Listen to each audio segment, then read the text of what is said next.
Love Serye TV. Paano sugat ang puso? Tunghayan na po natin ang ikawalong bahagi. Mahigit 1 minuto siguro ang nakalipas mula nang pumasok kami ni Francis dito sa coffee shop. Seryoso lang ito nakatingin sa mesa habang ako naman, hindi ko alam kung anong gagawin. This is really awkward. Puro lang kami pakiramdam. Mas lalo tuloy akong kinakabahan. Kailangan kong basagin tong awkwardness na to. Oo, tama. Paano ba? Ay naman kasi nakakahiya. Uuwi na lang kaya ako? Oo, tama. So, you're dating? Agad na tanong ni Francis at tumingin pa ng diretsyo. God, hindi ko akalaing pati pagtingin nito may epekto pa rin sa akin. Answer me. Mahinahon nitong sabi na kala mo'y humihingi lang ng 1 whole sheet of paper. Hindi. Tsaka, ba't mo ba ako dinala rito? Naiilang kong tanong at nilibot ang tingin sa buong paligid. Hindi ko alam. Gusto ko lang maliwanagan. Maliwanagan? Enlightenment ba yun? Nagamit ko pa tuloy yung topic kong Buddhism. Anong ibig mong sabihin? Anong meron sa inyo ni Alex? Seryosong tanong nito at pinagpatuloy pa rin ang pagtitig. Ano nga ba? Dapat ko bang sabihin na ka-birthmate ko yon? Pero di pwede eh. Dapat ko munang ipaalam kila Papa. Hays, ang hirap talaga. Ang hirap talaga ng buhay oh. Kay, may kausap ka. Naiinis na tono nitong sabi, dahilan para magulat ako na sobra. Hindi ko na natapos yung sasabihin ko kasi biglang tumayo yung kasama ko at mukhang galit lumabas. Hoy, saan ka pupunta? Sunod kong habol sa kanya. Mabuti na nga lang at mayroon dumaang tricycle kaya nahawakan ko yung braso nito. Francis, hindi ko naman matapos yung sasabihin ko kasi humarap na lang ito ng basta-basta sa akin. Pakiramdam ko tensyon sa aming dalawa. Ba't mo ba ako ginaganito? Galit na medyo may laman na tanong ni Francis. Pilit ko siyang tinitingnan na ngayon mas lumalim yung pagtitig sa akin. Ba't pa palagi ka nalang nangingialam? Sigaw na tanong ko sa kanya. Tiningnan ko siyang mabuti at pansin ko pa ang mga galaw sa may lalamunan nito. Katahimikan. Sorry, biglaan ko din sabi na kahit ako hindi ko alam kung ba't ko nasabi yon. Naramdaman ko na lang ang pagtanggal ni Francis sa kamay ko na nakakapit sa kanya. Napapikit na lamang ako sa di malaman na dahilan. Ang bigat. Sobrang bigat. Bakit ganito? Hindi ko dapat maramdaman to pero parang ang sakit. Yung tipong gusto ko siyang makausap pero hindi ko alam kung paano gawin yung tama. Ang hirap. Umalis na nga lang din ako doon. Mabagal lang ako naglakad. Nakasalubong ko pa yung ilang grupo ng mga estudyante na sobrang sayang nagkakwentuhan. Sa mga ganitong sitwasyon, nakangiti sana ako. Pero mukhang mas malakas yung lamig ng nararamdaman ko kaya kahit pagngiti hindi ko magawa-gawa. Nagpatuloy lang ako sa paglalakad na parang buong mundo hawak ko na. Tabi, biglang sigaw ni Manong, naka-tricycle kaya medyo nagulat ako. Ano bang nangyayari sa akin? Nasa pangalawang kanto na ako ng ilang sandalipay. Ano ba miss, may tricycle pa oh. Bigla na namang hablot ng kung sino sa likod. Tiningnan ko siya at parang mapapasalamatan man lang. Max? Oh, biglang lapag na yan ng mango shake. Andito kami sa isang resto malapit lang sa street nila Max. Dito rin kadalasan na kumakain yung mga teacher ko nung public. Muntikan ka na magpasaga sa kanina. Alam mo ba yon? Kwento nito sa akin.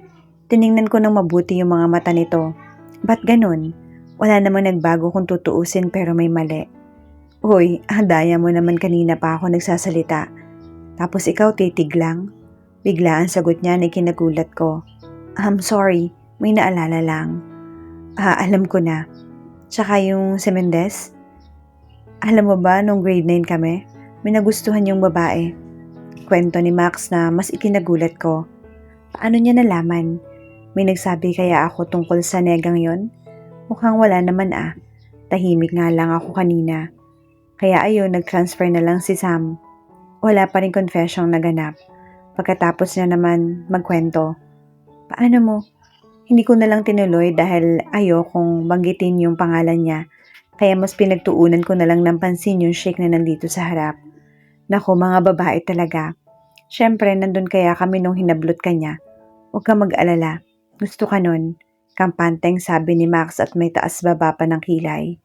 Andito lang palang loko eh. Napalingon kami sa bagong nagsalita na mukhang nandito sa likod ko. Okay? Paano?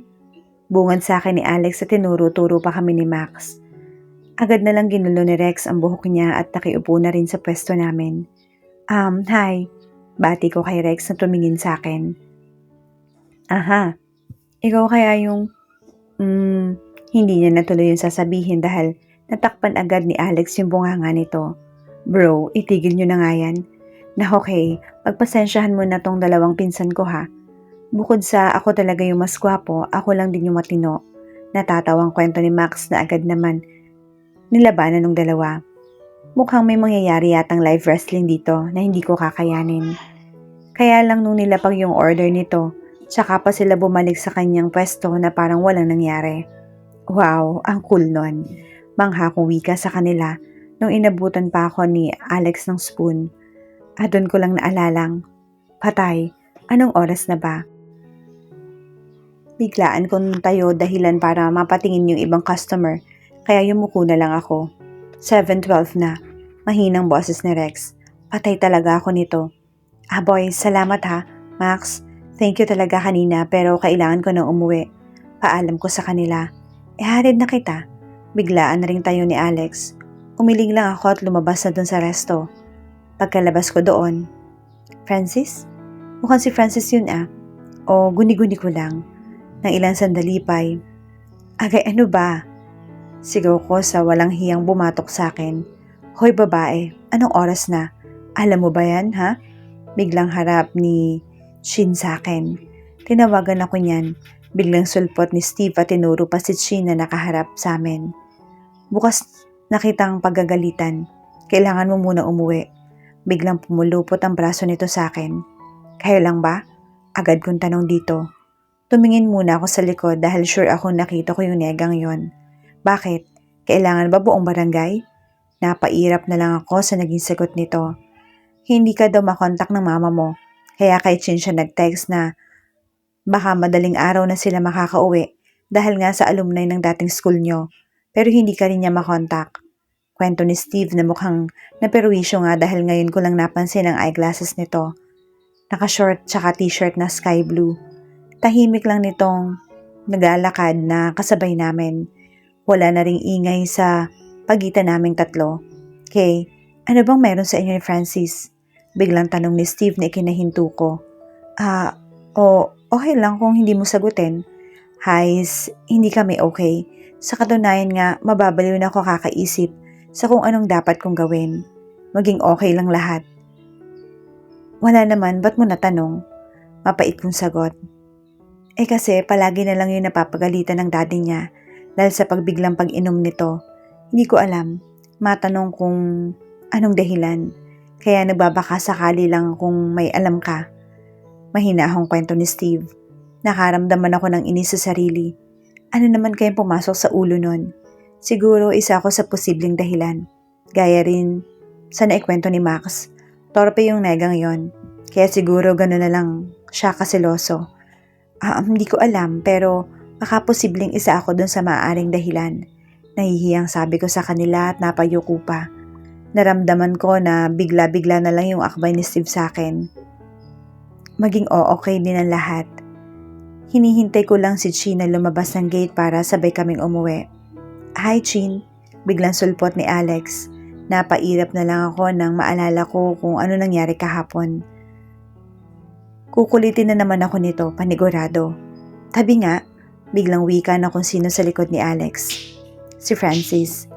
Pilit kong tiningnan kung mukha nito, pero hindi naman lang ito nag-aksayang lumingon sa akin. Naramdaman ko na lang ulit yung bigat. Hayes, naloloka na talaga ako. Ba't ba kasi may ganito?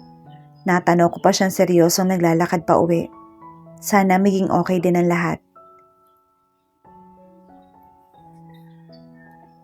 Ano nga yun, Manang?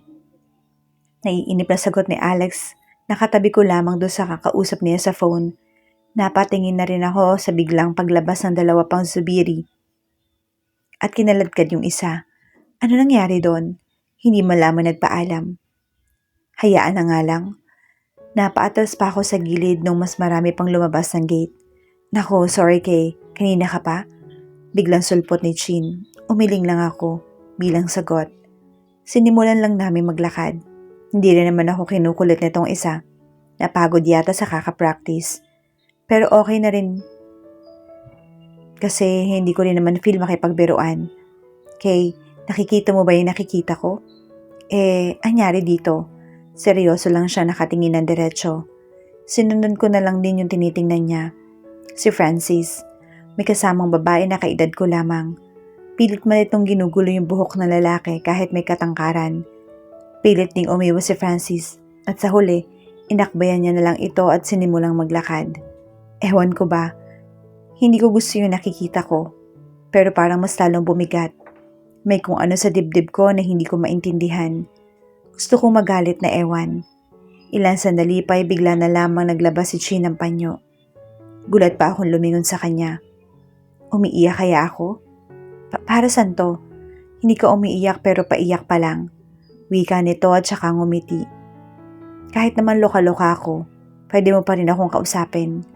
Best friend mo kaya ako? Nakangiting wika ni Chin. Iniiwas ko na lang yung tingin at pinagpatuloy rin yung paglalakad. Kaya siguro nahihirapan ka kasi ayaw mong tanggapin. Sabi pa nito na ikinabigla ko. Huminto ako at hinarap siya. Ano na naman yan, Chin? Pilit kong ngiti at mahinang hinampas yung noo niya. Tiningnan lamang niya ako ng diretsyo. Mahal mo siya. Nahihiya ka lang aminin. Seryoso nitong sabi sa akin. O hindi ah. Ano ba yan, Chin? Tara na nga. Pilit ko siyang hinablot pero di ito umalis sa pwesto kaya bumalik ako. Kay best friend mo ako. Alam ko kung anong trip ng kaluluwa mo ngayon. Lalong-lalo na dyan. Turo niya sa dibdib ko. Taka kong tanong dahilan para mabatukan ako. Aray naman. Kaya kitang hampasin ang katotohanan pag di ka pa nagsalita. Ano ba yan? Uwi na nga. Akma na akong aalis pero pinigilan niya ako. Walang uuwi pag hindi ka umamin. Galit nitong sabi. Tiningnan ko naman yung buong paligid. Andito kami sa may park. Sure talaga? Dito sa gitna? Hinablot ko siya sa bench. Para kasi kaming tanga doon na nakatayo. Ano bang dapat kong sabihin? Nahihiya akong tanong sa kanya. Inirapan lang niya ako. Buti naman pag ganon. Masakit mabatukan. Ano bang nangyari kahapon? Seryoso nitong tanong sa akin. Late akong umuwi. Akala ko hindi niya ako babatukan pero on the way pa lang pala yun. Sa inyo yung gusto kong marinig. Sa amin? Wala nga kami. Pero mukhang gets ko naman. Nag-usap kami sa coffee shop. Di okay. Nakayuko kong sabi. Hi, gusto mo bang ako pa yung magtanong para masagot mo ng tama? Napatingin ako sa kanya. Kasi Chin, hindi ko alam. Naalala mo yung bigla niya akong hinablot? Kung dati nagagalit pa ako nun. Pero kahapon dun ko lang hinayaang hablutin niya ako ng walang dahilan. Kwento ko sa kanya. Kasi nga gusto mo rin. Napatakip pa ako sa mukha dahil sa sinabi niya. Agad ko ring naramdaman yung pag-init ng mukha ko. Nakakahiya. Naku, ikaw babae ka. Sabihin mo na kasi. Irita nitong sabi at pilit pang tinatanggal yung kamay kong nakatakip. Chin, mukhang gusto ko na yata siya. Nahihiya akong sagot. Kasi naman ayaw ko nito. Gusto nga lang ba? Tanong pa nito sa akin na mas ikinagulat ko. Tingin mo pa lang dun sa babae parang gusto mo nang hampasin. Hoy hindi Depensa ko sa kanya. Ito talaga kung ano-anong iniisip. Kulang na nga lang sabihin mong, hoy babae, huwag kang ang lapit ng lapit dyan sa mahal ko ng di kita. Napatakip ako ng bunganga nito. Mukhang mali-mali yata yung sinasabi. Naramdaman ko na lang yung hampas sa tuhod ko, kaya nabitawan ko na rin. Sus, nahiya ka pa. Kulang na lang piliting bumagsak yung mga pinipigilan mong luha kanina. Ewan ko nga ba? Hindi ko alam. Nakabusangot kong sabi at tumingin lang sa harap. Mahal mo o hindi? Agad kong lingon dito dahil sa sinabi. Napatakip uli ako sa mukha dahil ayaw kong sumagot. In short, nahihiya akong sabihin yung totoong sagot, yung totoong nararamdaman ko. Kasi kahit ako sa sarili ko, nalilito ako. Hindi ko alam kung ano nga ba yung nararamdaman ko para kay Francis. Ang hirap talaga ng ganito.